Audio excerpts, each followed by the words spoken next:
Hello guys and welcome. This is the quest in the belly of the beast. It's part of the second chain in Evening Star. Except it's not required to flag anything, so it's more of a side quest.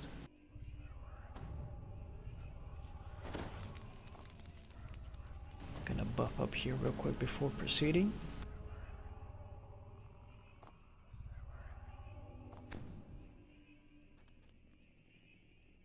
I usually do a haggle roll on this guy to let me through. If you fail your roll, you can fight him.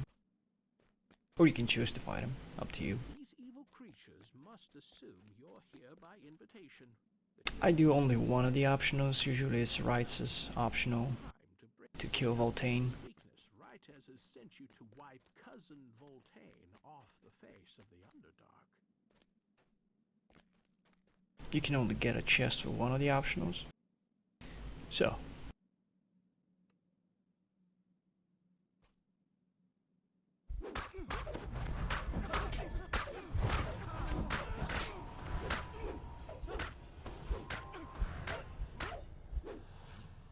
Voltaine's slaves will eventually give up fighting for him when he hits about 50% or so. Of course, Voltaine's death also means his So it's mostly just Voltaine. Probably Rites' true motivation all along. Anyway, when you're done with the optionals, proceed over here to the arena itself. Don't drop in just yet though.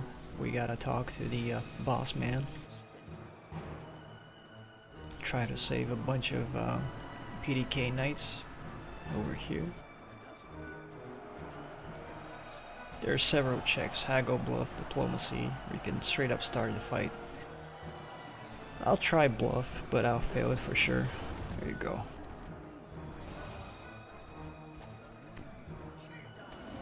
But if your bluff or diplo is high enough, you can actually succeed and get some XP. About 5,000 or so for freeing them.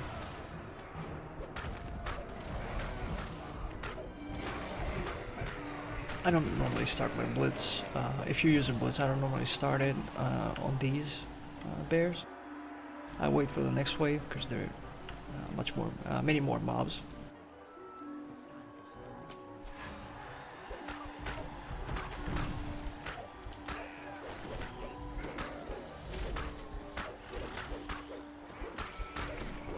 When you start your blitz, you want to aim for the weakest mobs, but also make sure they're high enough level to actually get you charges.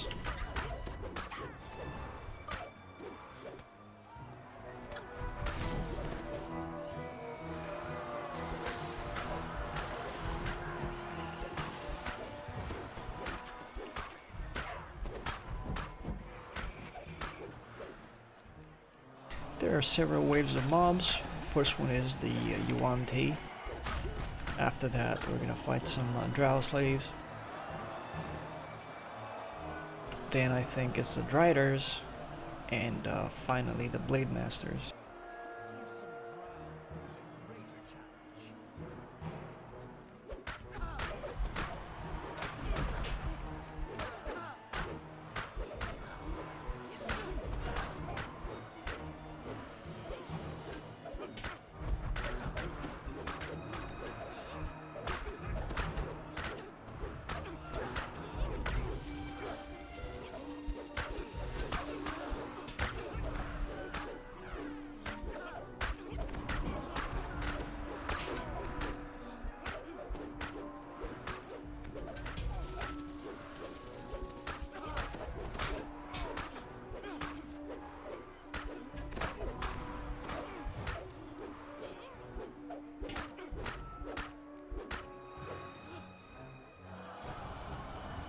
Next wave is starting.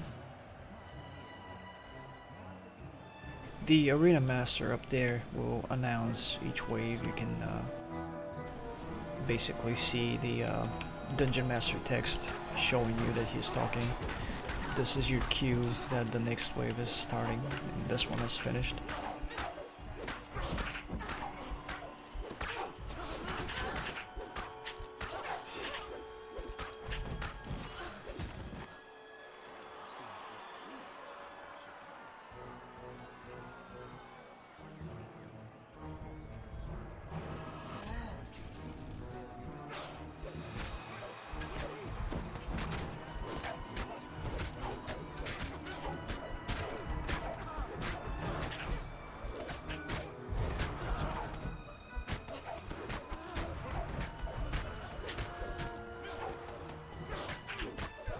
You can use riots or whatever NPC you have here as cannon fodder, basically a distraction.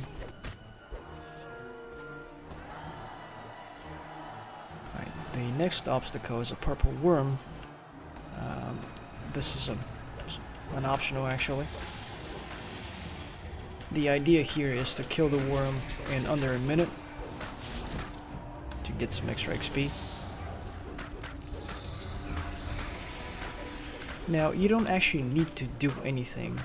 You can just go in sneak mode and wait out that 1 minute and the worm will go away. You just won't get the XP, but you don't need to spend any resources if you're short. For example, if you're running a caster and are running low on mana, you don't really need to fight that worm.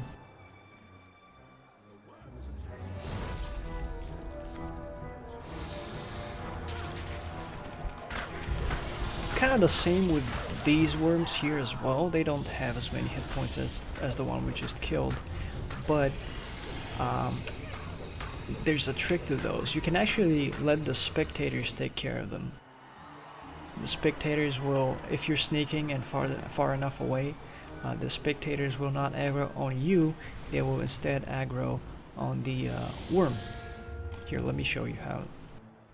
Basically just sneak, stay far enough away, and the worm will start fighting the spectators.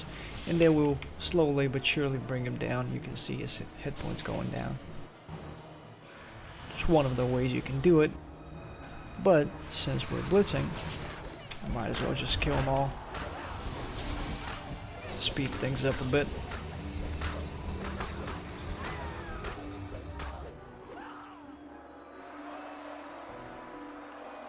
Still, it's a decent strategy, especially if you're doing epic elite. It's probably a much better idea to wait out for the spectators to kill the worm, or to at least bring him down to a sliver, rather than fighting both the spectators and the worm by yourself.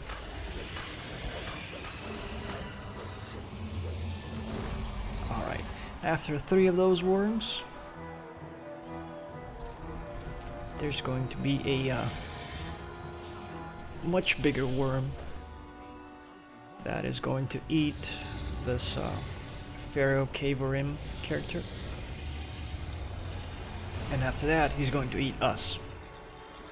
So the rest of the quest will take place inside a belly of one of those big worms.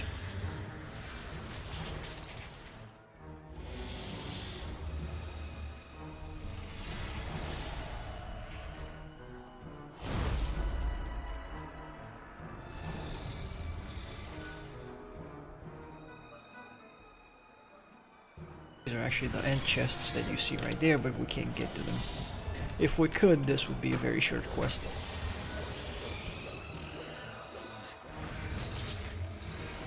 Basically just wait to get swallowed. You can't really do much else at this point. You've been swallowed. You're still alive for the moment, but it's only a matter of time until you're digested. Here's a shrine here. I will use it since my blitz went away because I changed instances.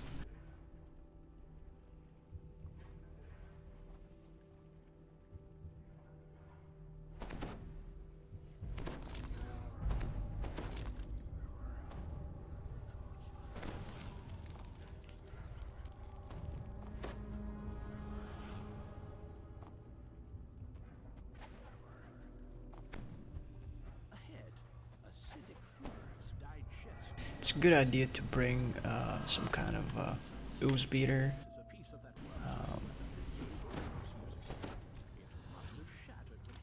Because there's a bunch of oozes and rust monsters further in.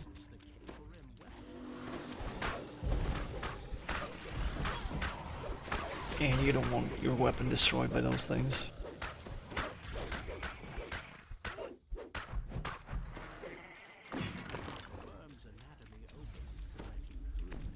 In my case, I have the Shining Devastation.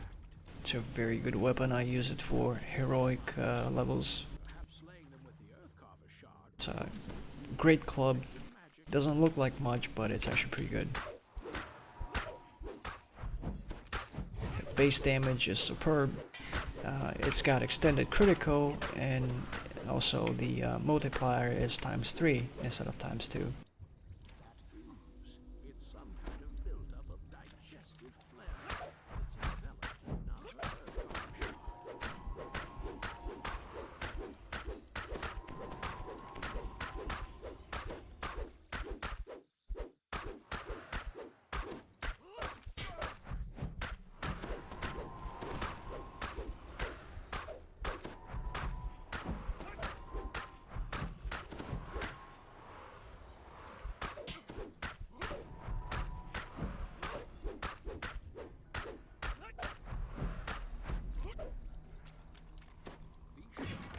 Gotta pick up the shards to open the way, normally. If you found the remaining shards, you could piece Earthcarver this section of intestine. But these parasites here will respawn in a way. So make sure you go straight to leech. Whoops, wrong weapon. Make sure you go straight to leech and just bring them all down together.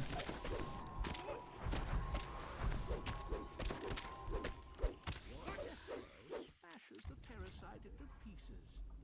Something it has swallowed glimmers as the rest of its remains do. Let's see what I did. Another Earthcarver Shard. There we go. Shards to reassemble the weapon. It looks it's Pharaoh Caporin. This is something of a final fight, but not really.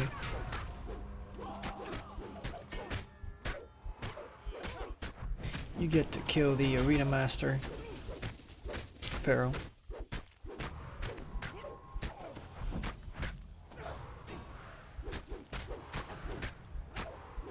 He will drop the last piece of the Earthcarver Shard, or sword, or whatever it is. Earthcarver greatsword. Which, funnily enough, is actually not a greatsword, but a dagger. It looks like a greatsword. You swing it like a greatsword, but it is a dagger. I think they made it that way mostly so that any character can equip it without having any penalties. Because, for example, wizards do not have proficiency with greatswords, so they will get penalties. Of course, the question is, why would a wizard want to wield a greatsword anyway? But there you have it.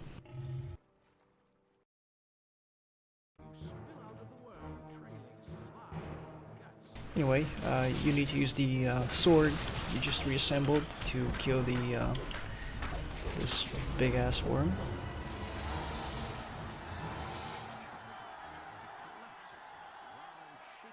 And that's it. Grab your loot and recall out. Thank you for watching.